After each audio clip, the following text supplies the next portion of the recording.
Sometimes the most dangerous people are the ones who serve your coffee with a smile and never mention what they used to do before clocking in for the morning shift. This is the story of Chen, and what happened when someone made the fatal mistake of thinking her apron made her weak. Before we jump back in, tell us where you're tuning in from, and if this story touches you, make sure you're subscribed, because tomorrow I've saved something extra special for you. The morning rush at Stella's diner hit like clockwork every weekday at 7:30. Transforming the quiet restaurant into organized chaos that demanded precision timing and nerves of steel. Coffee machines hissed with mechanical urgency while the grill sizzled under layers of bacon and hash browns, filling the air with the kind of greasy comfort that drew construction workers and office employees alike before they faced another day of corporate meetings or manual labor. Chen moved through the controlled madness with fluid efficiency that came from 3 years of memorizing every customer's preferences and predicting their needs before they voiced them. At 31, she possessed the kind of understated grace that made experienced restaurant managers recognize talent when they saw it, though most customers barely glanced up from their phones long enough to notice the woman refilling their coffee cups.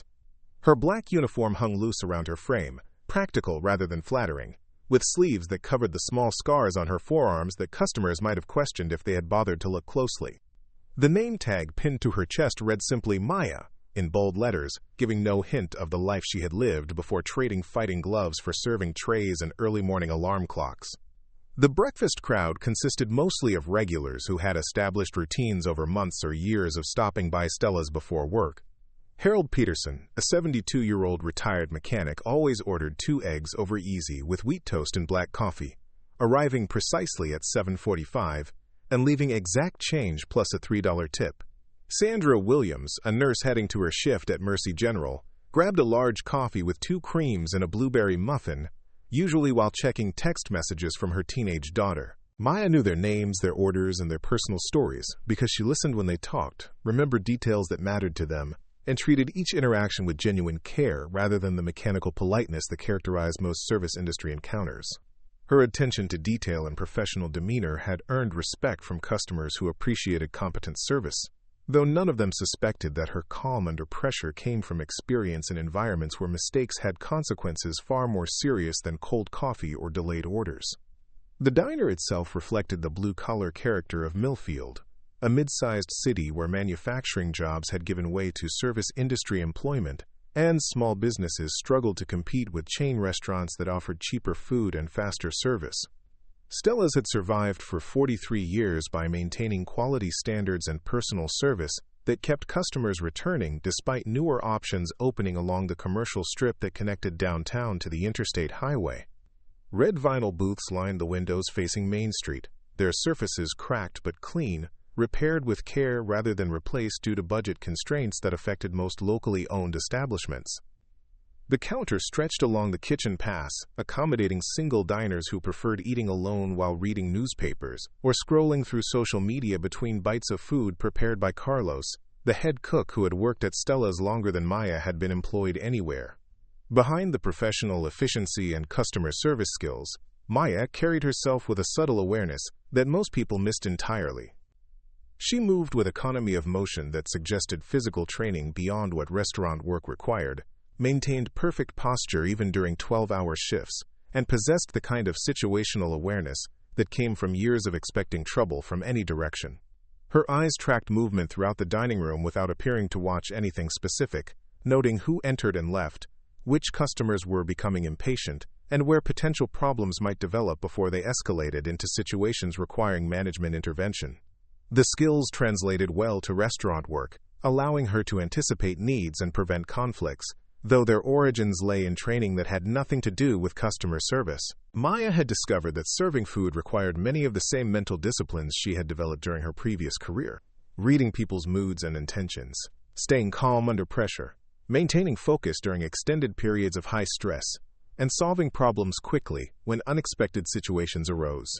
The transition from her old life to restaurant work had been easier than she had expected, though the financial adjustment had required significant lifestyle changes. The apartment she rented above the downtown bookstore was a far cry from the training facilities and competition venues where she had spent most of her 20s. But it was quiet, affordable, and close enough to work that she could walk to Stella's even during winter weather that made driving treacherous for people unaccustomed to navigating icy streets. Her possessions fit comfortably in the small space, mostly consisting of books, a few pieces of practical furniture, and equipment she kept in the bedroom closet that most people would never have reason to see. At 7:58, the breakfast rush was reaching its peak intensity when the front door chimed to announce the arrival of customers who immediately commanded attention through sheer presence, rather than any particular effort to be noticed. Maya glanced up from pouring coffee for Harold Peterson and recognized the group that had been making regular appearances at Stella's for the past 2 weeks, though their behavior suggested they considered the diner their personal entertainment venue rather than a place to enjoy breakfast. Tyler Thunder Morrison stood 6 feet 4 inches and weighed 235 pounds of muscle that had been sculpted through years of professional mixed martial arts training and carefully maintained through strict dietary discipline and workout regimens that most amateur athletes couldn't sustain for more than a few weeks. His heavyweight frame commanded space in ways that made other customers unconsciously move aside, though his reputation preceded him into most establishments in Millfield, where his recent championship victory had made him something of a local celebrity. The local sports media had embraced Morrison as the hometown hero who had clawed his way from poverty to professional success through determination and natural athletic ability, though they tended to gloss over aspects of his personality that didn't fit the inspirational narrative. His entourage consisted of training partners and childhood friends who had attached themselves to his rising fame, enjoying reflected glory and access to exclusive events that came with association to someone whose name appeared regularly in sports headlines. Marcus Big Mac Williams, Morrison's primary training partner, weighed nearly as much as the champion but carried it with less definition, his bulk suggesting power over precision. At 28, he had competed professionally for several years without achieving the success that had elevated Morrison to championship status, leaving him with the frustration of someone whose dreams had been replaced by the role of helping someone else achieve theirs. Danny Rodriguez served as Morrison's unofficial social media manager, constantly filming interactions that might generate content for platforms where the champion's followers expected regular updates on his training, lifestyle, and public appearances. At 24, Rodriguez had never competed in mixed martial arts himself, but he understood the entertainment value of controversy and conflict that kept audiences engaged between actual fights. Jake Thompson rounded out the group as Morrison's self-appointed bodyguard, though his primary qualifications seemed to be unwavering loyalty rather than professional security training. His role mostly involved amplifying Morrison's presence in social situations and ensuring that conversations went the way the champion preferred, using intimidation when charm failed to achieve desired results. The 4 men settled into the large corner booth that provided clear sight lines to the entire restaurant, while allowing Morrison to position himself where other customers could easily recognize him, feeding the ego that had grown alongside his professional success. Their arrival shifted the atmosphere in Stella's from comfortable routine to something more tense and unpredictable, though most customers continued eating their breakfast without paying obvious attention to the new arrivals. Maya approached their table with the same professional demeanor she brought to every customer interaction, her order pad ready, and her expression neutral. She had learned during her previous career that projecting calm confidence often prevented situations from escalating unnecessarily, though she had also learned to trust her instincts when they suggested that trouble was likely regardless of how carefully she managed her own behavior. Morrison looked up from his phone with the lazy arrogance of someone accustomed to being recognized and treated with deference based on reputation rather than personal character. His eyes lingered on Maya's face longer than necessary, searching for signs of recognition or excitement that would confirm his expectation that service industry workers should be impressed by his presence. "Good morning," Maya said with practiced politeness, maintaining the tone she used with every customer regardless of their attitude or behavior. "What can I get started for you today?" Her voice carried no particular enthusiasm or recognition, treating Morrison and his entourage exactly like she would treat any other group of customers looking for breakfast before starting their day. The lack of special attention clearly irritated Morrison, who was accustomed to restaurant staff going out of their way to accommodate him once they realized who he was serving. His expression shifted from lazy confidence to something more calculating as he studied Maya's face, looking for signs of disrespect or intentional dismissal that would justify the kind of confrontation he seemed to seek in social situations. "You know who I am," Morrison said, his voice carrying an edge that suggested the question was really a demand for recognition rather than genuine curiosity about Maya's knowledge of local sports celebrities. His training partners exchanged glances that indicated they recognized the tone and were preparing to back up whatever direction the conversation might take. Maya maintained her professional expression, though her situational awareness increased automatically in response to the tension she could feel building around the table.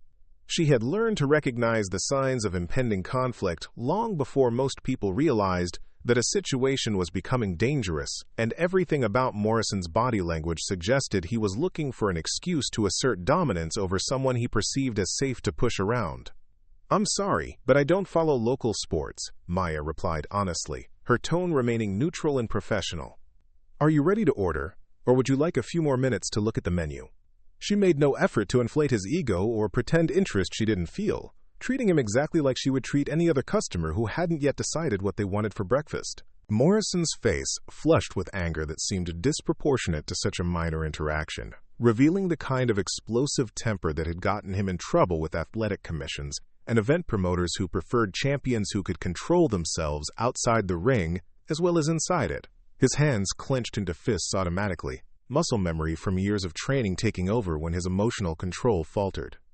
Rodriguez immediately sensed an opportunity for content that would generate engagement on social media platforms where Morrison's followers expected to see their champion asserting himself in various situations. He pulled out his phone and began recording discreetly, angling the camera to capture both Morrison and Maya while hoping the interaction would develop into something worth posting. "Maybe you should learn to pay attention to important people in this town," Morrison said, his voice rising enough to draw glances from other customers who were beginning to sense that their quiet breakfast was about to be interrupted by drama they hadn't anticipated when they decided to stop at Stella's for coffee and eggs. Maya felt the familiar calmness settle over her that she had learned to access during high-stress situations, where clear thinking and controlled responses meant the difference between success and disaster. Her heart rate remained steady, her breathing stayed controlled, and her mind automatically began assessing the tactical situation, while her expression gave away nothing about the calculations running through her head. The restaurant layout provided several potential exit routes, though leaving her shift without cause would likely cost her the job she needed to pay rent and utilities. Morrison's size and training made him dangerous in close quarters, but his emotional state suggested he was operating on anger rather than tactical thinking. His entourage appeared to be followers rather than leaders, likely to back down if their primary source of confidence was neutralized. Most importantly, Maya recognized that Morrison was testing her, probing for weakness or fear that would encourage him to escalate the confrontation into something more serious. Her response would determine whether this remained a minor unpleasant interaction or developed into the kind of incident that could have lasting consequences for everyone involved. "I'm here to take your breakfast order," Maya said calmly, maintaining the same professional tone despite the growing tension around the table. "The menu has all our available options, and I'm happy to answer any questions about ingredients or preparation." Her words were completely neutral, giving Morrison no excuse to claim disrespect while making it clear that she intended to do her job regardless of his attitude. The response seemed to infuriate Morrison even more, as if Maya's refusal to be intimidated represented a personal challenge to his authority and reputation. He leaned forward in his seat, using his size to project menace while his training partners shifted positions to block potential escape routes, though their coordination suggested they had done this before in other establishments. Carlos emerged from the kitchen carrying plates for another table, but paused when he noticed the tension building in the corner booth. As head cook, he had seen enough restaurant confrontations to recognize when situations were moving beyond normal customer service challenges into territory that might require management intervention or law enforcement assistance. The breakfast crowd had become noticeably quieter as customers sensed the brewing conflict, though most continued eating while stealing glances at the corner booth where Morrison's voice was carrying clearly across the dining room. Harold Peterson folded his newspaper and reached for his wallet, clearly planning to leave before the situation escalated further, while Sandra Williams looked up from her phone with the concerned expression of someone whose medical training had taught her to recognize when violence was becoming likely. Maya remained standing beside the table, her order pad still ready, projecting calm professionalism despite the increasingly hostile environment that Morrison and his friends were creating through their behavior and body language.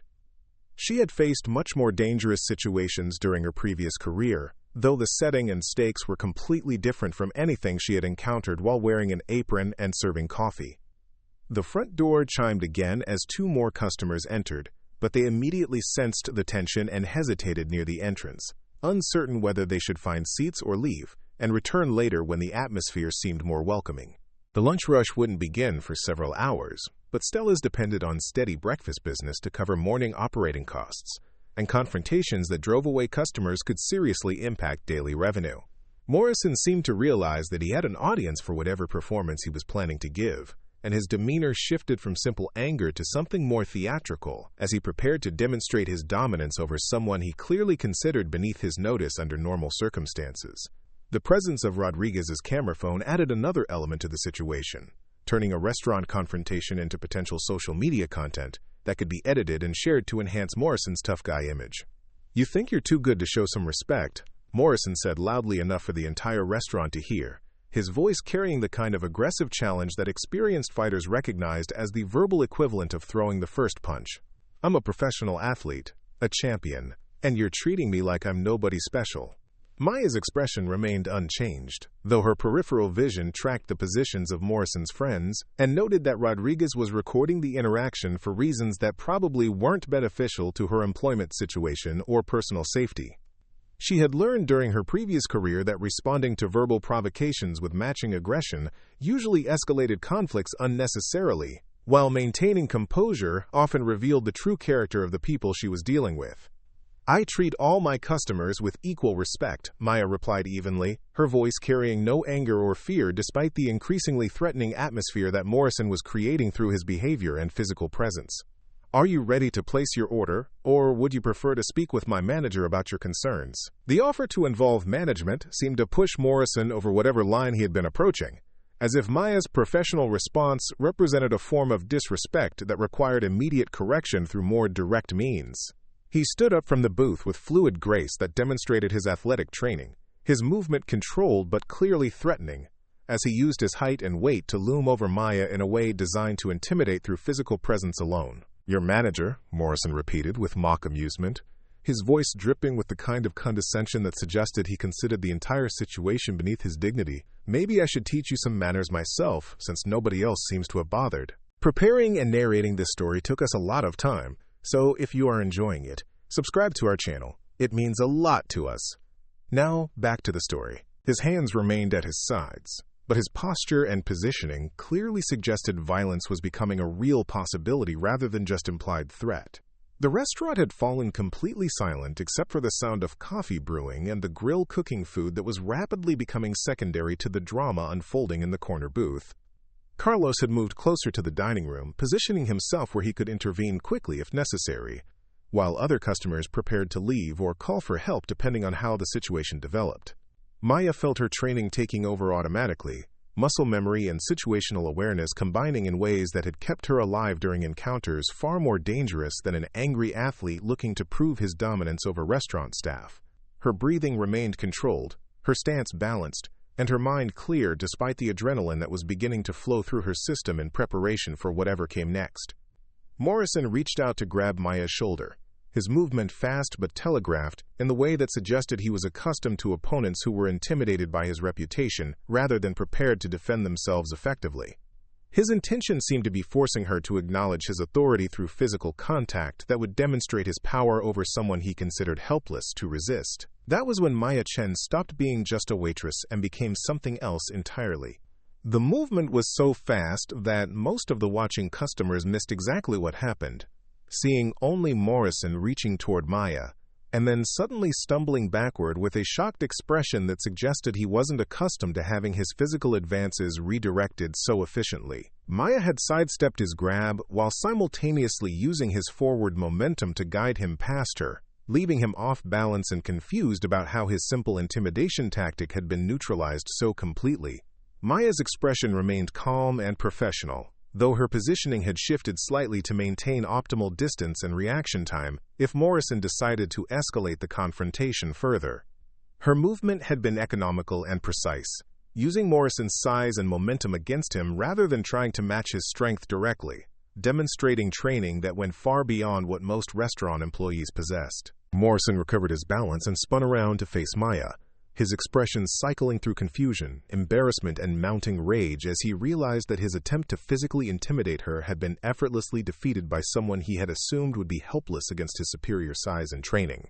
The failure of his intimidation tactic in front of his friends and Rodriguez's camera represented exactly the kind of public humiliation that his ego couldn't tolerate.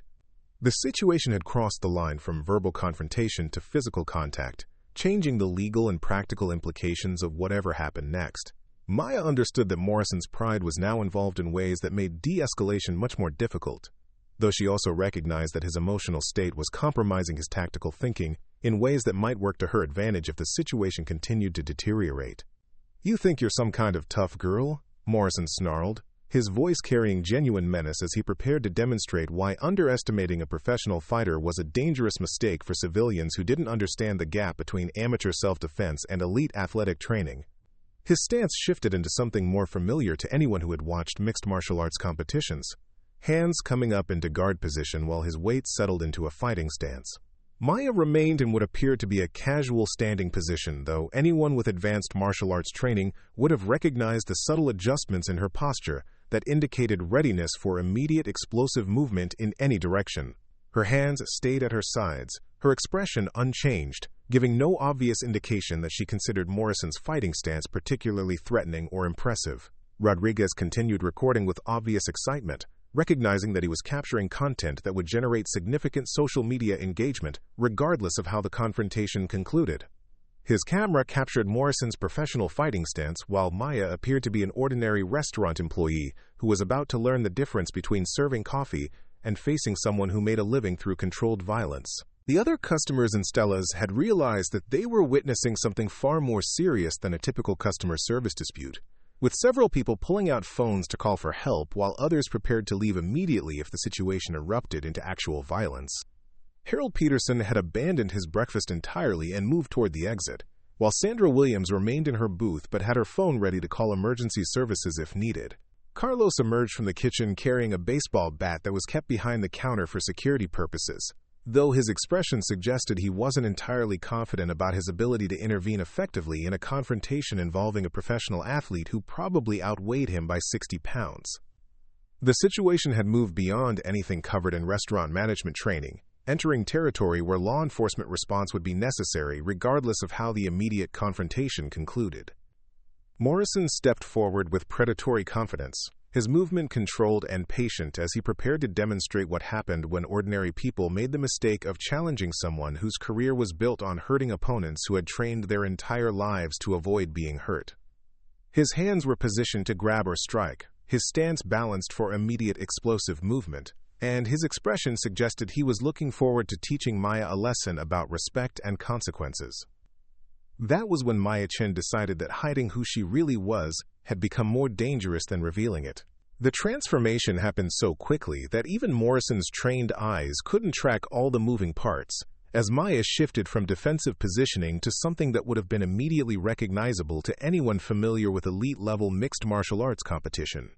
Her stance dropped lower, her hands came up into guard position, and her movement patterns changed from restaurant employee to something much more dangerous. Morrison threw a jab that should have been fast enough to land before Maya could react, his technique polished through years of professional training and actual competition experience. The punch was straight, powerful, and thrown with the kind of precision that had won him multiple championship bouts against opponents who were considered among the best in their weight division. Maya slipped the punch with minimal movement, her head shifting just enough to let Morrison's fist pass harmlessly while keeping her own position balanced for immediate counterattack. The defensive movement was so smooth and natural that it suggested thousands of hours of training against opponents who were much faster and more technical than Morrison, though her expression remained calm and almost disinterested, despite the life-threatening situation she was facing. Morrison's surprise at having his punch avoided so easily was visible in his expression, though his training took over automatically as he followed up with a combination that should have overwhelmed Maya's defenses through sheer volume and athletic superiority. He threw hooks and crosses with championship-level technique, each punch thrown with enough power to cause serious injury to someone who wasn't prepared to defend against professional-level striking. Maya avoided every punch with movements that seemed to require minimal effort, her defensive skills demonstrating mastery that went far beyond anything Morrison had expected from a restaurant employee who was supposed to be easy prey for his ego and social media content. Her footwork kept her in position to counterattack while maintaining perfect distance control that prevented Morrison from using his reach advantage effectively. The watching customers realized they were witnessing something extraordinary as Maya demonstrated defensive skills that matched or exceeded Morrison's offensive capabilities, though most of them lacked the knowledge to understand exactly what they were seeing. Rodriguez continued recording with growing excitement, recognizing that he was capturing footage that would be worth significantly more than typical social media content if it continued developing in unexpected directions. Morrison's frustration was becoming obvious as his combinations failed to land against someone who shouldn't have possessed the skills to defend against elite-level striking techniques. His emotional control was deteriorating rapidly as his assumption about easy victory was replaced by the growing realization that he had seriously misjudged his opponent's capabilities and experience level. Maya's calm demeanor remained unchanged despite the serious nature of the assault she was defending against, her expression suggesting that Morrison's attacks weren't particularly threatening compared to other situations she had faced during her career. Her breathing stayed controlled, her movement patterns relaxed and efficient, and her tactical awareness encompassed the entire restaurant environment rather than focusing exclusively on the immediate threat in front of her. That was when Morrison made the mistake that ended everything. Frustrated by his inability to land effective strikes against Maya's defense, he loaded up for a haymaker right hand that carried all his power and professional technique, but sacrificed speed and recovery time in favor of knockout potential. The punch was thrown with championship-level form and devastating power, capable of ending fights against world-class opponents if it connected cleanly. Maya saw the punch coming from the moment Morrison began loading it, her experience reading telegraphed attacks, allowing her to time her response perfectly as the heavy right hand approached her head with fight-ending intentions. Instead of simply avoiding the strike, she decided it was time to end the confrontation before it escalated into something that might endanger the other people in the restaurant. The counterpunch was everything Morrison's haymaker wasn't: short, precise, perfectly timed, and thrown with technical excellence that demonstrated years of elite-level training against opponents who understood exactly how dangerous Maya really was. Her right hand traveled less than 8 inches, but carried the kind of leverage and body mechanics that turned compact movements into devastating impact. Morrison's chin met Maya's fist with the sound of technique meeting target, a sharp crack that echoed through the silent restaurant as 235 pounds of professional athlete crumpled to the floor, with the sudden finality that characterized knockouts between elite-level fighters. His eyes rolled back as consciousness departed immediately, his body going limp as he collapsed among the scattered chairs and spilled water glasses that marked the end of his brief and unsuccessful attempt to intimidate the wrong person. The restaurant fell completely silent except for the sound of Morrison's unconscious breathing and the coffee machine continuing its normal operation, as if nothing extraordinary had happened.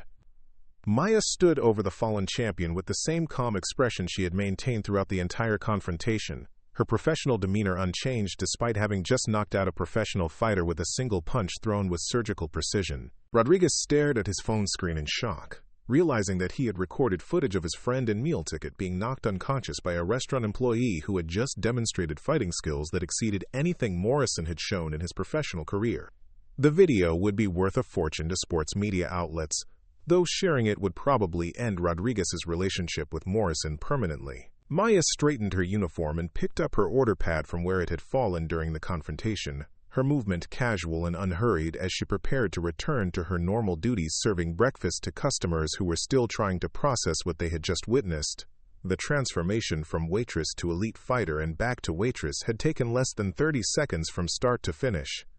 Carlos emerged from behind the counter with his baseball bat, though the weapon seemed somewhat unnecessary given that the primary threat was unconscious on the floor and showing no signs of immediate recovery. Maya's 3 friends looked uncertain about whether they should help Morrison or pretend they had never met him, their loyalty clearly dependent on his ability to maintain his dominant position in their social hierarchy. Harold Peterson remained frozen near the exit, his breakfast forgotten as he tried to reconcile the quiet woman who had served his coffee every morning for 3 years with the fighter who had just knocked out a professional athlete with casual efficiency. Sandra Williams had her phone out, but seemed uncertain whether emergency services were needed for Morrison, or if the situation had resolved itself through Maya's decisive action. Maya walked calmly to the counter and picked up the coffee pot, returning to Harold's table to refill his cup as if nothing unusual had happened, her demeanor suggesting that knocking out heavyweight champions was simply part of normal restaurant service that customers shouldn't find particularly noteworthy or concerning. "Your eggs are getting cold, Harold," Maya said with the same professional courtesy she had shown before the confrontation, her voice carrying no trace of adrenaline or excitement, despite having just ended a fight against someone whose career was built on violence and intimidation. "Would you like Carlos to warm them up for you?" Harold stared at Maya with the expression of someone whose understanding of reality had been fundamentally altered by witnessing something that shouldn't have been possible according to everything he thought he knew about waitresses and professional fighters. His mouth opened and closed several times before he managed to speak, though his voice came out as barely more than a whisper. "Who are you?" Harold asked, his question carrying the weight of someone who realized he had been making assumptions about people based on their current employment rather than their background and experience.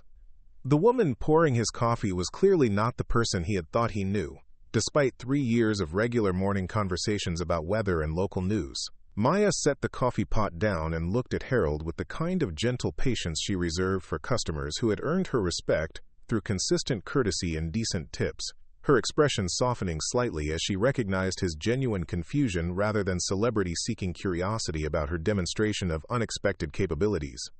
"I'm Maya Chen," she said simply, her answer technically accurate while avoiding the complexities of explaining exactly how a 3-time women's mixed martial arts world champion had ended up serving breakfast in a small city diner instead of continuing her career in professional fighting.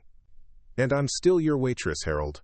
Some things change, but good coffee and hot eggs shouldn't be among them." The front door chimed as police officers arrived in response to calls from customers who had witnessed the confrontation, though their initial assessment of the situation was complicated by the fact that the apparent aggressor was unconscious on the floor, while the apparent victim was calmly serving coffee to customers who seemed more confused than threatened by recent events. Morrison began showing signs of consciousness, as his training partners helped him sit up against the wall, his expression cycling through confusion and embarrassment as the reality of his situation became clear.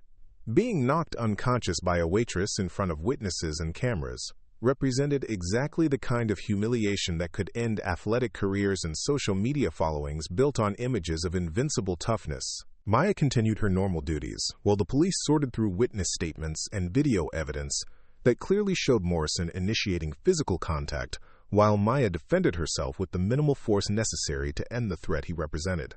The legal aspects of the situation were straightforward, though the implications for Morrison's career and reputation would be significantly more complex. As news of the incident spread through Millfield's interconnected social networks, the story began taking on elements that neither Maya nor Morrison had anticipated when their confrontation began, with a simple breakfast order that had somehow escalated into a demonstration of why making assumptions about people based on their current circumstances could be a dangerous mistake. The quiet waitress who had served coffee and eggs without complaint for 3 years had revealed herself to be something else entirely, leaving everyone who witnessed the transformation wondering what other stories were hidden behind the ordinary facades of people they thought they knew. Maya Chen had kept her secret for 3 years, but 30 seconds of defending herself had changed everything about how the world would see her from that morning forward. The desert winds that had blown across distant military bases carried stories of hidden heroes and quiet competence. But the morning breeze through Stella's diner carried a different kind of lesson about respect, assumptions, and the dangerous game of underestimating people based on the jobs they were willing to do to pay their bills and maintain their privacy. Sometimes the most dangerous people were the ones who served your coffee with a smile and never mentioned what they used to do before clocking in for the morning shift. Maya Chen was about to discover that some secrets were too big to keep hidden, especially when they involved championship-level fighting skills and professional athletes whose egos couldn't survive being humbled by someone they had dismissed as harmless. Officer David Martinez arrived at Stella's diner expecting a typical disturbance call involving drunk customers or heated arguments over breakfast bills. But the scene that greeted him defied every assumption he had made during his 15-minute drive from the station house. A professional athlete was sitting on the floor against the wall, holding his jaw and looking like someone had just explained a fundamental truth about the universe that contradicted everything he thought he knew about himself. The supposed victim of the assault was refilling coffee cups with mechanical precision, her apron straightened and her name tag properly positioned as if the unconscious heavyweight champion, bleeding slightly from his mouth, was simply another customer who had chosen an unconventional seating arrangement for his breakfast experience. The disconnect between the police report and the actual situation required Martinez to completely recalibrate his understanding of what had transpired in the quiet family restaurant. Maya continued serving customers with the same professional efficiency she had demonstrated every morning for 3 years, though the atmosphere in Stella's had transformed from routine breakfast service into something resembling a crime scene where nobody was entirely certain who the criminal might be. Her movement patterns remained fluid and controlled, suggesting that knocking out professional fighters was simply another aspect of restaurant service that came naturally to someone with her particular skill set. Morrison's training partners had positioned themselves between their fallen champion and the growing crowd of onlookers who had materialized from neighboring businesses when word spread that Tyler Morrison had been knocked unconscious at Stella's diner by a woman whose previous claim to fame was remembering how everyone liked their eggs prepared. The story was already mutating as it passed through various social media platforms, gaining details and dramatic elements that bore little resemblance to the actual events. Rodriguez clutched his phone with the expression of someone who had accidentally recorded evidence of a crime while hoping to capture content for entertainment purposes, though the legal implications of sharing footage that showed Morrison initiating physical contact were becoming increasingly clear as he reviewed the video. The recording clearly demonstrated Maya's defensive actions while highlighting Morrison's aggressive behavior, creating a narrative that contradicted the tough guy image that formed the foundation of his social media presence. Carlos emerged from the kitchen carrying a first aid kit that the restaurant kept for customer emergencies, though his expression suggested uncertainty about whether Morrison qualified as someone deserving medical attention, or simply someone who had learned an expensive lesson about the dangers of making assumptions about quiet women who served coffee for a living. The head cook had witnessed enough restaurant confrontations to recognize self-defense when he saw it, regardless of how unexpected the defensive capabilities might have been. Harold Peterson remained seated at his usual table, though his newspaper lay forgotten beside untouched eggs that had grown cold, while he processed the cognitive dissonance of watching someone he had categorized as harmless demonstrate fighting skills that exceeded anything he had seen during decades of watching professional combat sports on television. His worldview had been fundamentally altered by 30 seconds of violence that revealed how little he actually knew about people he saw every day. Sandra Williams approached Maya cautiously, her medical training providing context for Morrison's condition, while her personal experience with domestic violence made her acutely aware of how quickly situations involving aggressive men could escalate beyond simple disagreements. The nurse had seen enough emergency room cases to recognize when someone had been hit by someone who knew exactly what they were doing, though the gender roles in this particular scenario were completely reversed from her usual professional experience. Maya accepted the first aid supplies from Carlos with a nod of acknowledgement, though her attention remained focused on monitoring Morrison's recovery, while maintaining awareness of his friends, who were clearly struggling to process the destruction of their leader's reputation and their own social standing within his orbit. The group dynamics had shifted dramatically once Morrison's physical dominance was removed from the equation, leaving his followers uncertain about their loyalty to someone who could no longer protect them from consequences. The police officer began taking statements from witnesses who were still trying to reconcile their expectations about restaurant violence with the reality of watching a professional athlete being systematically dismantled by someone whose job involved memorizing breakfast preferences and calculating tips. Each witness account contained slightly different details, though the core narrative remained consistent across all versions of events. Morrison attempted to stand up with assistance from his training partners, though his coordination remained compromised by the precise impact that had shut down his consciousness with surgical efficiency. The knockout had been clean and professional, demonstrating technique that suggested extensive training against opponents who possessed similar skills and experience levels. His pride was suffering more damage than his physical condition, though both would require time and careful management to fully recover. Maya's calm demeanor throughout the aftermath of the confrontation was drawing attention from customers and law enforcement alike. her emotional control suggesting experience with high-stress situations that went far beyond typical restaurant emergencies. She answered questions with the same straightforward honesty she brought to taking breakfast orders, providing factual information without elaboration or dramatic emphasis that might have been expected from someone who had just defended herself against a much larger opponent. The story was already spreading beyond Millfield's boundaries, through social media platforms where Morrison's followers were struggling to understand how their champion had been defeated by someone whose professional biography consisted entirely of food service experience. The narrative challenged fundamental assumptions about gender, physical capability, and the relationship between current employment and personal history that most people took for granted. Morrison's social media accounts began receiving comments and questions that reflected the growing awareness of his humiliation, though Rodriguez was carefully avoiding posting the video footage that would confirm the most damaging aspects of the incident. The recording represented potential goldmine of viral content, but sharing it would also document Morrison's failure in ways that could permanently damage his career and earning potential. Officer Martinez completed his preliminary investigation and determined that Maya had acted within legal boundaries while defending herself against an aggressor who had initiated physical contact without provocation, though the circumstances surrounding the incident were unusual enough to warrant additional documentation. The police report would become part of Morrison's permanent record, creating professional complications that extended beyond simple criminal charges. Maya returned to work with the systematic efficiency that had characterized her employment at Stella's since her first day, though customers were now watching her movements with the kind of fascination typically reserved for celebrities or exotic animals in controlled environments.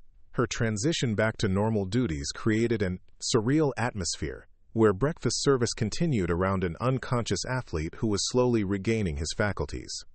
The breakfast crowd had swelled beyond normal capacity, as word of the incident drew curious onlookers who wanted to see the waitress who had knocked out Tyler Morrison with a single punch, though Maya treated the additional customers with the same professional courtesy she extended to her regular clientele. The increased business was beneficial for Stella's revenue, even if the circumstances were somewhat unconventional for a family restaurant. Morrison's entourage helped him to his feet and guided him toward the exit, their departure marked by embarrassed silence rather than the boisterous confidence that had characterized their arrival. The group dynamics had fundamentally changed once Morrison's reputation for invincibility was destroyed by someone whose physical appearance suggested she would be helpless against professional athletic training and superior size advantages. Maya watched them leave with the same neutral expression she maintained while observing any customers who completed their meals and prepared to continue their daily routines, though her situational awareness remained elevated until Morrison and his friends disappeared from sight. Her training had taught her that wounded egos often sought opportunities for revenge when pride was involved in public humiliation. The restaurant gradually returned to normal operations, though conversations at every table centered on speculation about Maya's background and the fighting skills she had demonstrated with such casual efficiency. Harold Peterson finally managed to finish his breakfast, though his appetite had been significantly reduced by witnessing violence that contradicted his assumptions about the nature of the woman who had served him coffee every morning for 3 years. Sandra Williams approached Maya during a brief lull in customer service, her expression carrying the professional concern of someone whose medical training had taught her to recognize the signs of trauma and stress that often followed violent confrontations. The nurse understood that adrenaline and shock could delay emotional reactions that might not surface until hours or days after the actual incident occurred. "Are you okay?" Sandra asked quietly, her voice carrying genuine concern rather than the celebrity-seeking curiosity that characterized most of the questions Maya had been fielding since Morrison's departure. "Do you need someone to talk to about what happened?" Her offer reflected personal experience with situations where apparent strength masked emotional vulnerability that required professional attention. Maya appreciated the genuine concern while recognizing that explaining her background would require revealing information she had spent 3 years keeping private, though the events of the morning had already compromised her anonymity in ways that would be difficult to reverse. Her response needed to acknowledge Sandra's kindness, while maintaining boundaries around personal history that remained classified for reasons that had nothing to do with breakfast service. "I'm fine, Sandra," Maya replied with the kind of calm certainty that came from extensive experience managing post-confrontation stress and emotional regulation. "Thank you for asking." Her answer was polite but final. suggesting that further discussion of the incident would be unwelcome despite the nurse's good intentions and professional qualifications. The lunch crowd began arriving earlier than usual, drawn by social media reports and text message conversations that had transformed Stella's diner into a temporary tourist destination for people who wanted to see the scene of Morrison's humiliation. Maya found herself serving customers who ordered food primarily as an excuse to observe her closely and speculate about her mysterious fighting abilities. Carlos increased food preparation to accommodate the unexpected surge in business, though the kitchen's capacity was being tested by demand that exceeded normal lunch hour requirements. The head cook recognized opportunity when he saw it, understanding that the morning's incident had generated publicity that could benefit the restaurant's long-term financial stability if managed properly. Maya's tips increased dramatically as customers left larger amounts than usual, though whether the generosity reflected admiration for her defensive skills or fear of her potential reaction to poor compensation remained unclear. The additional income was welcome, given that restaurant wages rarely covered more than basic living expenses, though the attention that came with increased earnings was less appealing to someone who preferred anonymity. Local news outlets began arriving to interview witnesses and gather footage for evening broadcasts that would spread the story beyond Millfield's boundaries, though Maya declined all requests for statements or photographs. Her media strategy consisted of maintaining normal work routines while avoiding any behavior that might encourage additional attention or speculation about her background. Morrison's absence from his usual afternoon training session became the subject of intense speculation among local sports enthusiasts who had followed his career since his amateur days, though his coaching staff was providing carefully worded explanations that avoided mentioning the specific circumstances of his morning humiliation. The official story involved minor injuries that required rest and evaluation, though social media was already circulating alternative narratives. Maya finished her shift at 3:30 with the same punctual efficiency that had characterized her employment since her first day at Stella's, though her departure was observed by customers and media representatives who hoped to follow her home and gather additional information about her personal life. Her route to the bookstore apartment avoided main streets and utilized side paths that made surveillance more difficult for casual observers. The apartment above the bookstore provided sanctuary from the attention that had transformed her quiet morning into a spectacle that contradicted everything she had worked to achieve through careful privacy management and deliberate anonymity. The space contained few personal possessions, though careful observers might have noticed equipment in the bedroom closet that suggested interests beyond reading and restaurant work. Maya's phone began receiving calls from numbers she didn't recognize, suggesting that her contact information had been shared through social networks that extended far beyond her normal customer base and professional relationships. The calls went unanswered, though the persistence of the callers indicated that interest in her story was growing rather than diminishing as the day progressed. Evening news broadcasts featured the incident as their lead story, though the coverage focused primarily on Morrison's career and reputation, rather than attempting to investigate Maya's background or fighting credentials. The story was presented as an unusual human interest piece, rather than serious journalism, though the implications for both participants were significantly more complex than simple entertainment value. Maya's landlord, Mrs. Elizabeth Hartwell, knocked on the apartment door around 6:30, with the concerned expression of someone whose quiet tenant had suddenly become the subject of local and potentially national media attention. The elderly woman owned the building and the bookstore below, providing affordable housing for responsible tenants who maintained the property and caused no disturbances. "I've been getting calls about you all afternoon," Mrs. Hartwell said when Maya opened the door, her voice carrying curiosity rather than accusation. "Reporters wanting to know about your lease and how long you've been living here. I told them it was none of their business, but they seemed very interested in your personal information." Maya invited her landlord inside while considering how much explanation was necessary to maintain her housing situation without revealing details that remained classified for reasons unrelated to her current employment or living arrangements. Mrs. Hartwell had been kind and respectful during their 3-year relationship, though the morning's incident had created complications that extended beyond simple landlord-tenant interactions. "I had a problem at work today that got more attention than it deserved," Maya explained carefully, her description accurate while avoiding specifics that might encourage additional questions or speculation. "Someone was bothering customers, and I had to ask him to leave."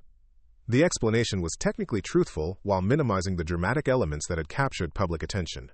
Mrs. Hartwell studied Maya's face with the shrewd intelligence that came from decades of managing rental properties and evaluating tenants who might cause problems for other residents or property values. The elderly woman had developed reliable instincts about people's character and trustworthiness, though Maya's situation was unlike anything she had encountered during 40 years of property management. "The reporters made it sound like you're some kind of professional fighter," Mrs. Hartwell said, her observation reflecting the growing media narrative that was developing around the incident. "They wanted to know if you practiced fighting in the apartment or had equipment that indicated athletic training. I told them you were the quietest tenant I'd ever had." Maya appreciated her landlord's discretion, while recognizing that media attention was likely to continue regardless of her cooperation or lack thereof, with reporters seeking information about her background. The story had taken on momentum that would be difficult to control through simple privacy management, though refusing interviews might limit the spread of accurate information about her personal history. "I keep to myself and pay my rent on time," Maya replied, her response addressing Mrs. Hartwell's primary concerns as a property owner while avoiding discussion of her training equipment or fighting credentials. "That hasn't changed, and it won't change." Her assurance was genuine, though the external attention might create complications that were beyond her control. Mrs. Hartwell seemed satisfied with Maya's explanation and left, after expressing confidence that her tenant would continue to be responsible and respectful, regardless of whatever celebrity status the morning's incident might have created. The conversation had gone better than Maya had hoped, though she understood that maintaining normal relationships would become increasingly difficult as the story continued to spread. Maya spent the evening avoiding social media and news coverage while considering her options for managing the situation that had developed from a simple breakfast service encounter into a public spectacle that threatened the anonymity she had carefully maintained since leaving her previous career. The choices she made in the next few days would determine whether she could return to normal life or whether her cover had been permanently compromised. The phone calls continued throughout the evening, though Maya maintained her policy of not answering unknown numbers while recognizing that the persistence suggested significant interest in her story from media outlets and potentially other organizations that had reasons for tracking her activities. Her previous career had taught her to be cautious about unexpected attention from sources she couldn't identify. Around 9 o'clock, Maya received a call from a number she recognized, though the caller identification brought concerns that extended beyond simple media attention or public curiosity about her fighting skills. The conversation would require careful management to avoid revealing information that remained classified while addressing legitimate questions about her current situation. The call came from someone who knew exactly who Maya Chen really was, what she had done before becoming a waitress, and why her demonstration of elite fighting skills in a public restaurant represented a potential security breach that required immediate attention from people whose job was managing situations exactly like this one. Her quiet life in Millfield was about to become significantly more complicated. Maya answered the phone with the cautious tone of someone who understood that certain conversations could change everything about her carefully constructed civilian identity, though she had always known that complete anonymity was temporary rather than permanent. The voice on the other end confirmed her suspicions about the real implications of the morning's incident. "We need to talk," the caller said without preamble, his voice carrying the authority of someone accustomed to having his requests treated as commands rather than suggestions. "Tomorrow morning." The usual protocols apply. The conversation was brief and coded, though the message was clear enough for someone with Maya's background and training. Maya understood that her 3-year vacation from her previous life was ending, though whether the change would be temporary or permanent remained to be determined through conversations that would take place in secure locations with people who had legitimate authority over her future activities. The waitress uniform she had worn that morning might be the last time she served coffee to customers who assumed she was ordinary. The evening news concluded with footage of Stella's diner and speculation about the mysterious waitress who had demonstrated championship-level fighting skills while defending herself against Tyler Morrison's aggressive behavior, though the coverage raised more questions than it answered about Maya's background and qualifications. The story had captured public attention in ways that extended far beyond local interest. Maya prepared for sleep while understanding that the next day would bring conversations that might require her to choose between continuing her quiet civilian life and returning to activities that had shaped her previous career in ways that remained classified for reasons of national security. The decision would be hers to make, though the options available would be determined by people whose authority she had once accepted without question. The apartment remained quiet, despite the media attention focused on the building, though Maya's training kept her aware of potential surveillance or other activities that might indicate her situation was more complex than simple public curiosity about an unusual news story.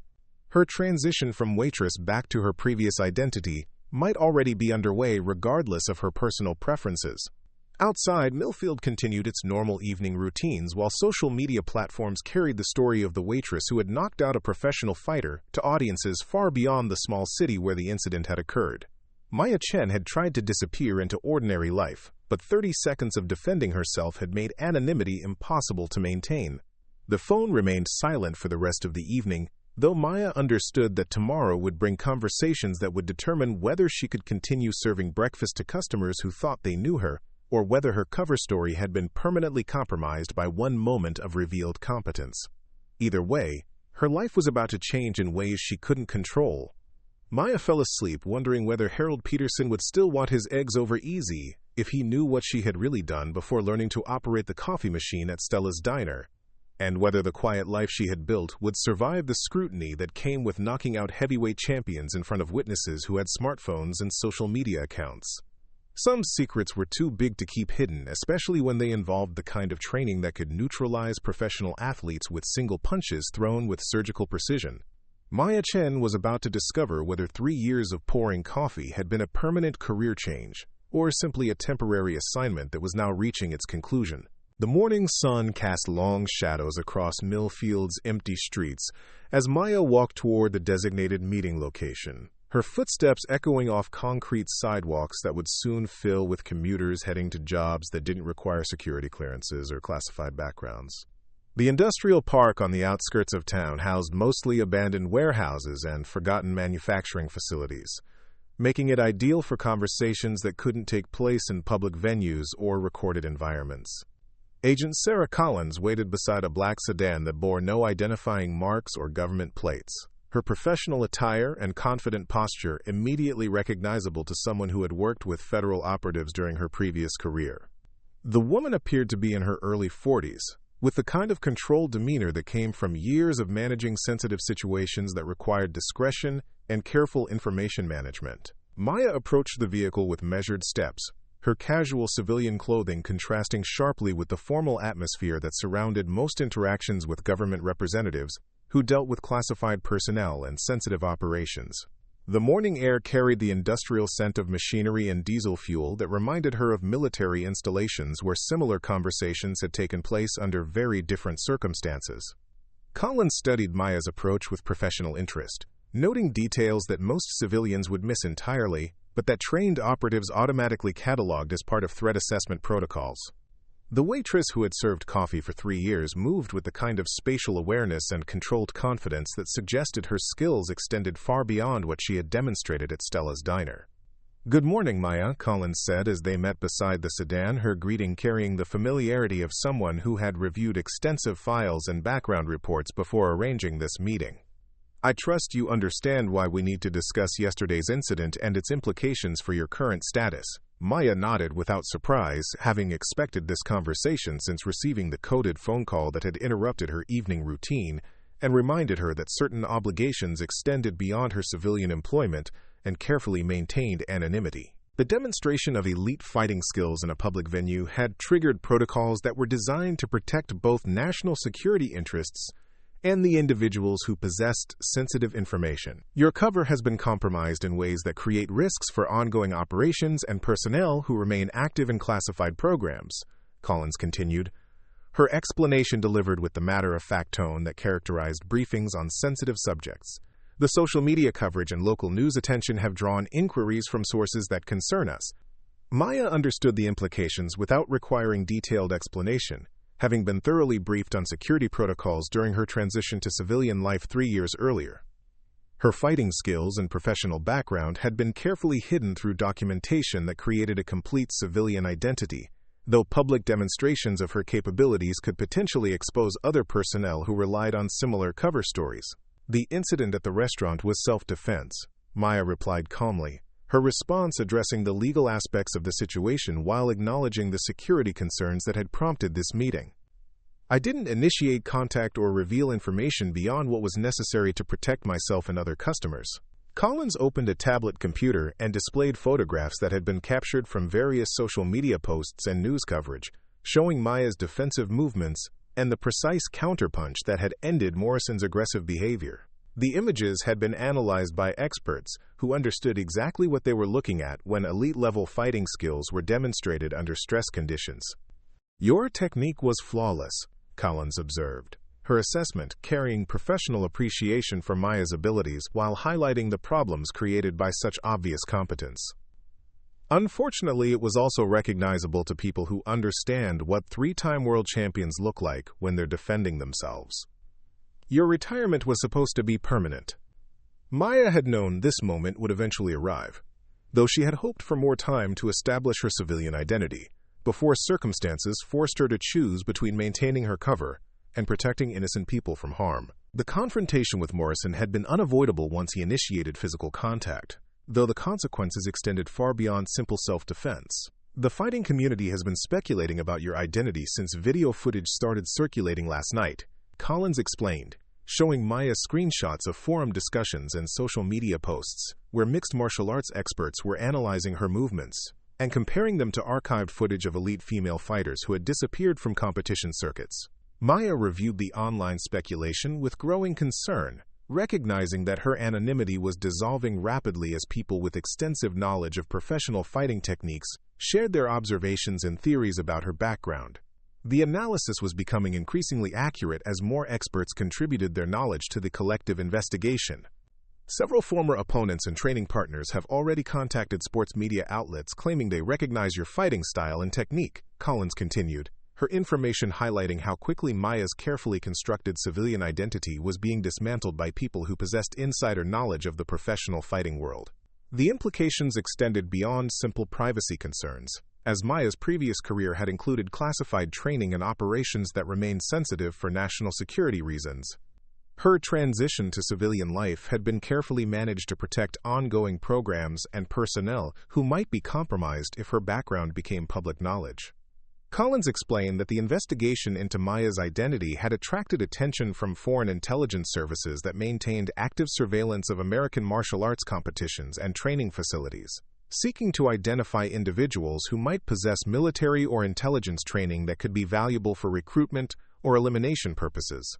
Maya understood that her situation had evolved beyond personal privacy into matters of national security that required immediate action to prevent further exposure of classified information and personnel.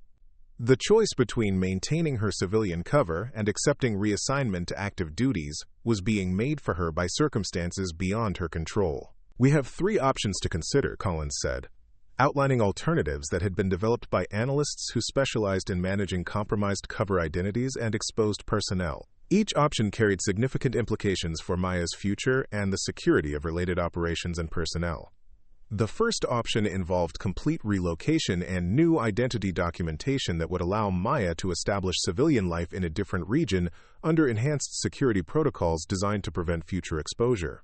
The process would require abandoning her current identity and relationships while accepting more restrictive lifestyle limitations.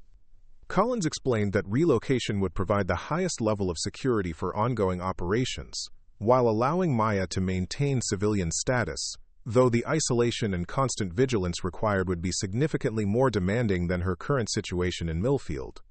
The success of deep cover operations depended on normal social interactions that became difficult when security protocols limited personal relationships. The second option involved returning to active duty in a training capacity where Maya's skills and experience could be utilized for legitimate purposes, while providing official cover for her presence in secure facilities. The assignment would offer financial benefits and professional satisfaction while eliminating the need for civilian cover stories. Maya considered the training position with mixed feelings, recognizing that sharing her knowledge with new operatives would be professionally rewarding, while acknowledging that returning to the classified world would end her experiment with normal civilian life. The choice represented a fundamental decision about her future identity and personal priorities. The third option was the most complex and potentially dangerous, involving Maya's continued civilian status, while providing limited cooperation with ongoing security operations that could benefit from her unique combination of fighting skills and operational experience. The arrangement would allow her to maintain her current life while accepting occasional assignments that required her specific capabilities. Collins emphasized that the cooperative arrangement would require careful management to prevent further exposure while providing valuable services to operations that needed her particular expertise. The balance between civilian life and classified activities would be delicate and potentially unstable if circumstances changed unexpectedly. Maya requested time to consider her options while understanding that the decision couldn't be delayed indefinitely. As media attention continued to grow, and foreign intelligence services increased their interest in identifying the mysterious waitress who had demonstrated championship-level fighting skills. The longer she remained exposed, the greater the risk to related personnel and operations. Collins agreed to provide 48 hours for Maya's decision, while implementing immediate security measures to monitor potential threats and prevent unauthorized contact from media representatives or other parties seeking information about her background. The protection would be discreet but comprehensive until her status was resolved. Maya returned to her apartment with a clearer understanding of how dramatically her life had changed in less than 24 hours.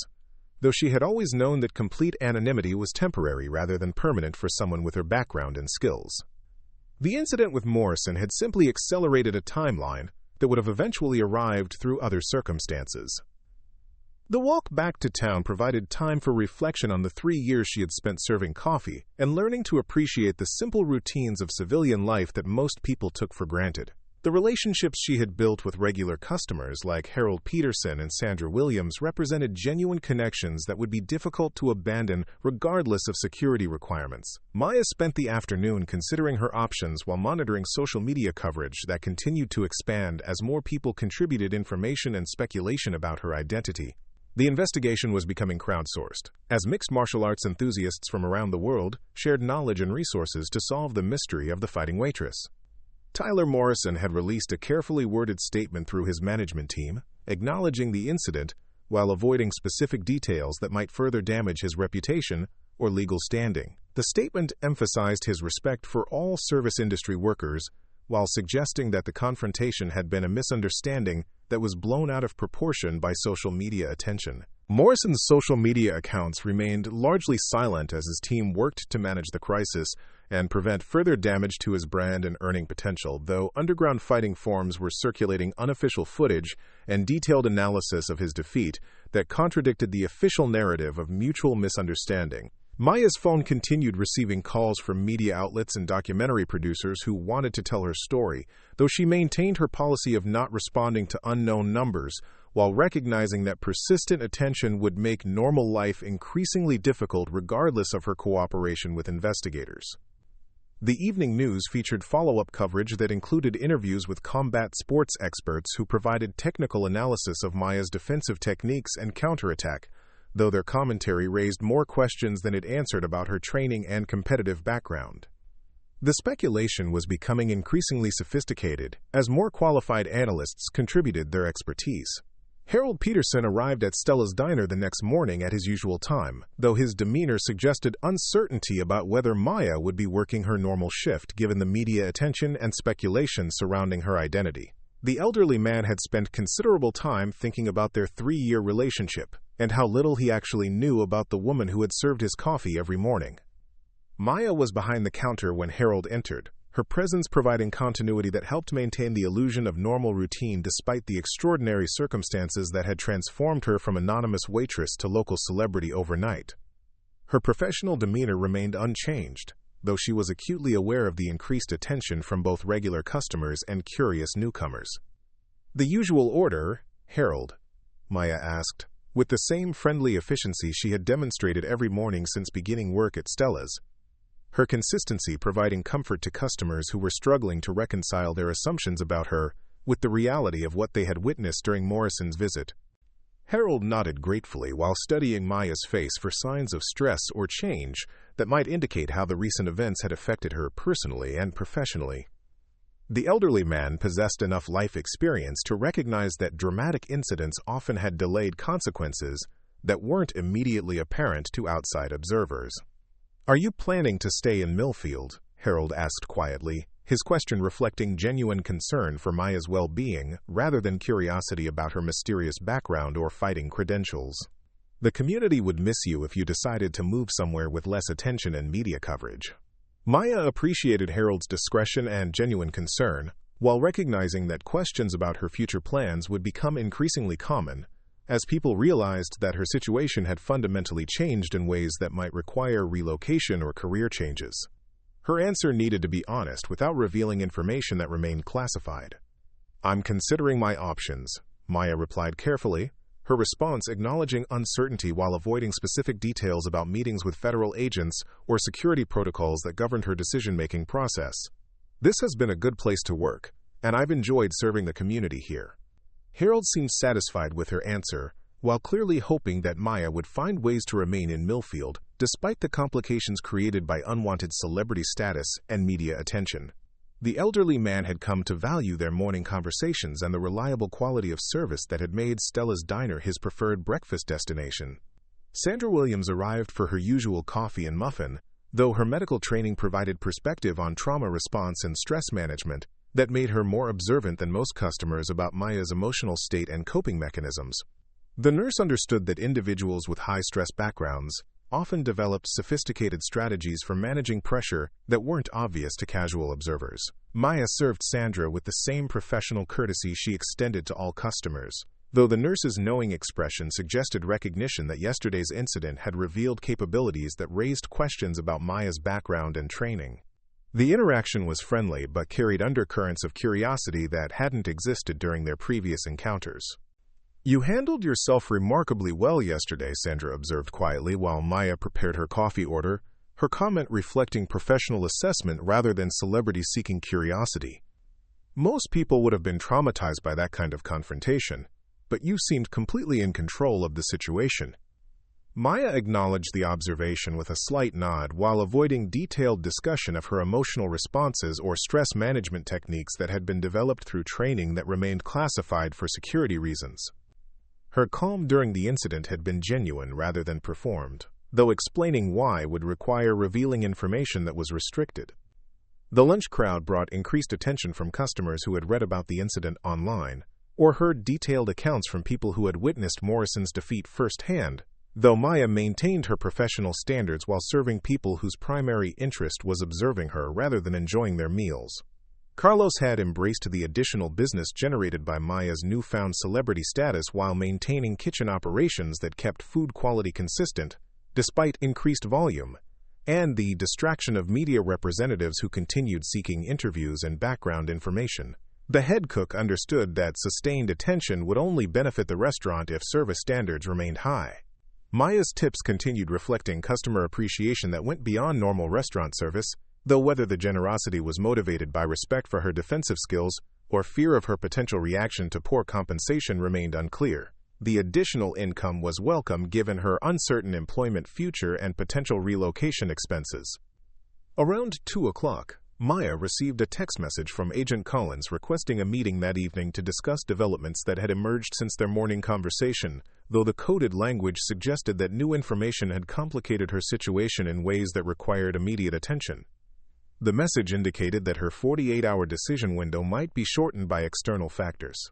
Maya completed her shift with the same professional efficiency that had characterized her employment at Stella's since her first day, though she was increasingly aware that this might be among her final opportunities to serve customers who had become familiar faces during 3 years of routine interactions.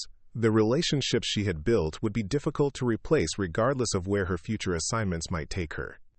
Mrs. Hartwell intercepted Maya as she returned to her apartment, the elderly landlord's expression carrying concern that extended beyond simple property management issues into genuine worry about her tenant's safety and well-being, given the ongoing media attention and speculation about her background. "There were more reporters here this afternoon asking questions about your lease agreement and personal habits," Mrs. Hartwell reported, her voice reflecting annoyance with intrusive inquiries that violated tenant privacy while serving no legitimate public interest. "I told them that your personal information was confidential, and they needed to leave the property immediately." Maya thanked her landlord for maintaining privacy boundaries while recognizing that media pressure would likely continue, regardless of Mrs. Hartwell's efforts to protect her tenant's personal information.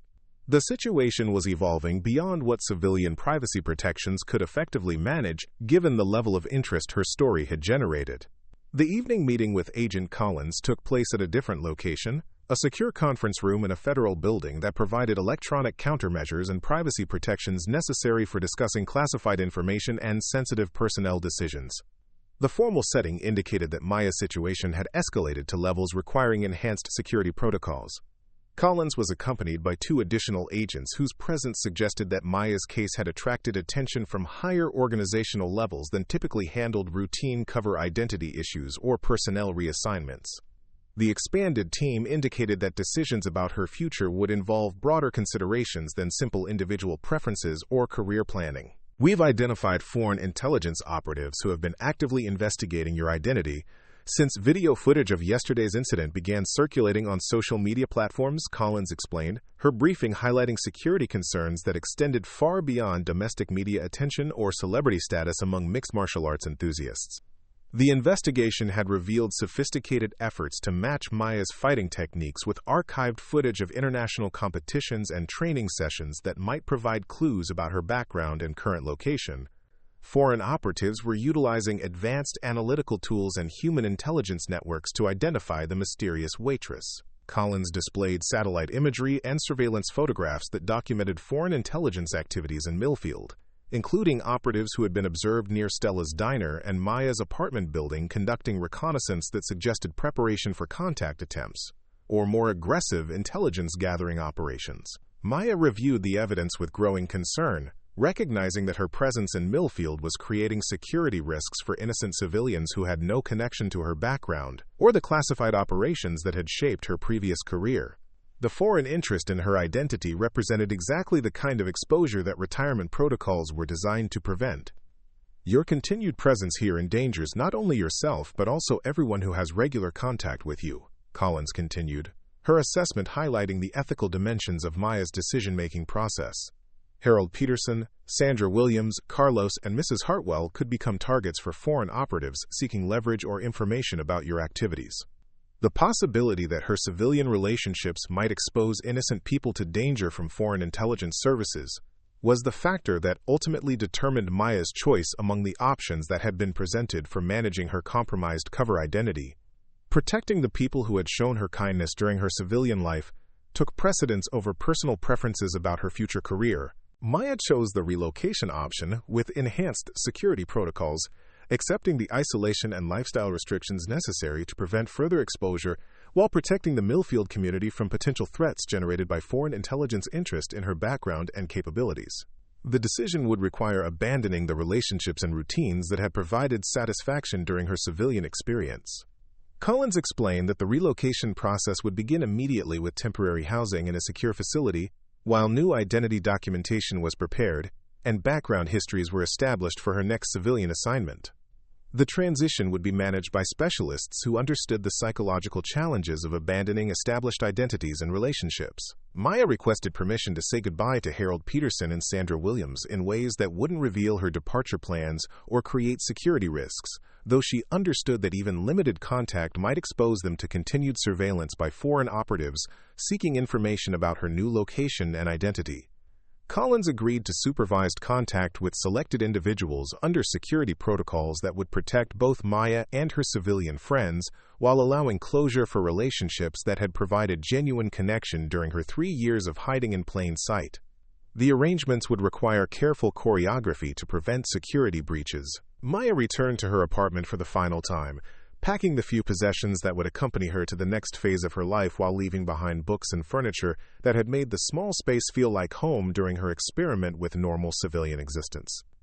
The transition was emotionally difficult despite her training and experience with identity changes. The next morning, Maya worked her final shift at Stella's diner, without revealing to customers or coworkers that she would be disappearing from their lives by evening, though her interactions carried additional warmth that reflected appreciation for relationships that had made her civilian experience meaningful, despite its ultimate impermanence. Harold Peterson received his eggs over easy and black coffee, with the same efficient service Maya had provided every morning for 3 years, though their conversation included subtle expressions of mutual respect that acknowledged their genuine friendship, despite the limitations imposed by her hidden background and uncertain future.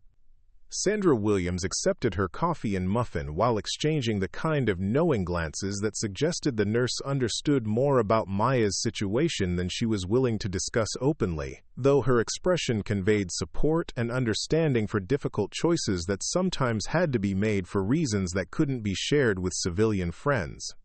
Carlos worked the lunch rush with his usual efficiency, while occasionally glancing at Maya with the concerned expression of someone who suspected that changes were coming but lacked information about their nature or timeline, though his professional demeanor suggested acceptance that restaurant staff turnover was inevitable in the service industry. Maya's last customer was a young mother with 2 children who had never visited Stella's before but had heard about the famous fighting waitress and wanted to see her before curiosity was satisfied, though Maya treated the family with the same professional courtesy she extended to every customer, regardless of their motivations for visiting. At 3:30, Maya completed her final shift by cleaning her station and organizing supplies for whoever would replace her, though the transition notes she left were addressed to Carlos, since management decisions about staffing would be made by people who didn't understand the security implications of her departure. Maya changed out of her uniform for the last time and left Stella's diner through the rear exit where Agent Collins waited with transportation to the secure facility where her new identity would be prepared, and her next assignment determined by analysts who specialized in placing compromised operatives in sustainable civilian cover positions.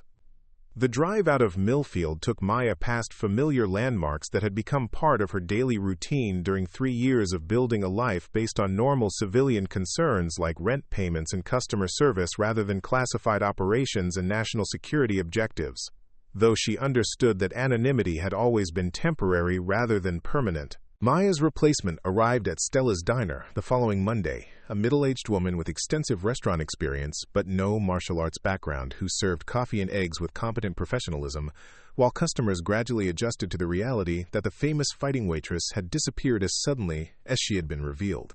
Harold Peterson continued his morning routine with philosophical acceptance of changes that were beyond his control, though he occasionally wondered about the woman who had served his coffee with genuine friendliness, while hiding capabilities that exceeded anything he had imagined possible in someone whose job involved memorizing breakfast preferences and calculating tips. Sandra Williams maintained her faith in Maya's character and decision-making abilities, while understanding that some people carried responsibilities that required sacrificing personal relationships for larger purposes that couldn't be explained to civilian friends who lacked security clearances and need-to-know authorization. Carlos supervised kitchen operations with increased efficiency that honored Maya's memory, while accepting that extraordinary people sometimes passed through ordinary establishments before continuing journeys that took them far beyond the reach of normal human connection and community relationships. Tyler Morrison gradually rebuilt his career and reputation through careful management and strategic public relations efforts that emphasized personal growth and respect for service industry workers, though underground fighting communities continued circulating footage of his defeat as a cautionary tale about the dangers of underestimating quiet competence. Morrison's training intensified as he worked to regain confidence and technical skills that had been damaged by the psychological impact of being defeated so decisively by someone he had dismissed as harmless, though his coaches understood that mental recovery from such humiliation would take longer than physical conditioning.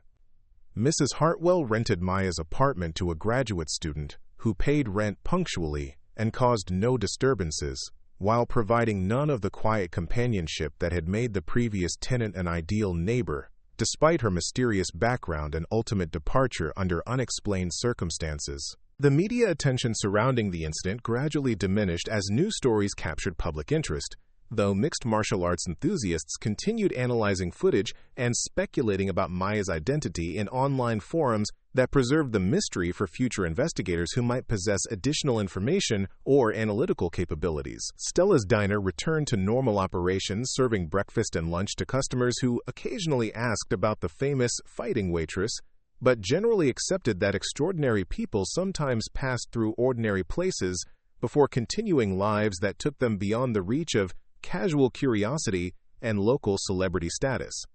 Maya Chen established new civilian identity in a different region, where her background remained completely unknown while she served coffee and eggs to customers who would never suspect that their quiet waitress possessed capabilities that had once been classified at the highest levels of national security clearance and operational authority. The lessons learned at Millfield about respect, assumptions, and hidden competence continued influencing how people treated service industry workers and others whose current employment might not reflect their background, capabilities, or personal history, though most customers remained unaware of the educational value provided by Maya's brief revelation of her true nature. Harold Peterson developed a habit of treating restaurant staff with additional courtesy and respect, while remembering the woman who had demonstrated that quiet competence often concealed extraordinary capabilities and personal histories that deserved recognition regardless of current employment circumstances or social status indicators. Sandra Williams incorporated Maya's example into her interactions with patients and coworkers whose backgrounds might include experiences that weren't immediately obvious from their current circumstances, though she understood that most people lacked the dramatic skill sets that had made Maya's story so compelling to media coverage and public attention. The story of the waitress who knocked out a professional fighter with a single punch became part of Millfield's local folklore, passed down through conversations and social media posts that preserved the incident for future generations, who would learn about respect, dignity, and the dangerous assumptions people made about others based on appearance and employment status. Maya's impact on the community extended far beyond the immediate incident with Morrison, creating lasting changes in how people thought about service industry workers and the hidden stories that ordinary people carried, while performing jobs that sustained community life and economic stability through competent professionalism and genuine care for others. The quiet ones really did have stories, and sometimes those stories changed everything about how communities understood the value of treating people with respect, regardless of their current circumstances or apparent social status. Though most extraordinary people preferred anonymity to celebrity status that complicated their ability to serve others effectively. Maya Chen continued serving coffee somewhere else, her true identity hidden once again behind documentation that created complete civilian cover while protecting national security interests and the innocent people who deserved normal lives free from the complications that came with knowing too much about classified operations and the heroes who performed them. The morning sun continued rising over Millfield, as it had for generations before Maya's arrival and would for generations after her departure, though the community had been permanently changed by 30 seconds of revealed competence that demonstrated how much strength and dignity could be hidden behind ordinary facades and service industry uniforms. Sometimes the most dangerous people really were the ones who served coffee with a smile and never mentioned what they used to do before clocking in for the morning shift, and sometimes revealing that truth changed everything about how the world worked for everyone who was fortunate enough to witness genuine heroism in unexpected packages. Up next, you've got 2 more standout stories right on your screen. If this one hit the mark, you won't want to pass these up. Just click and check them out.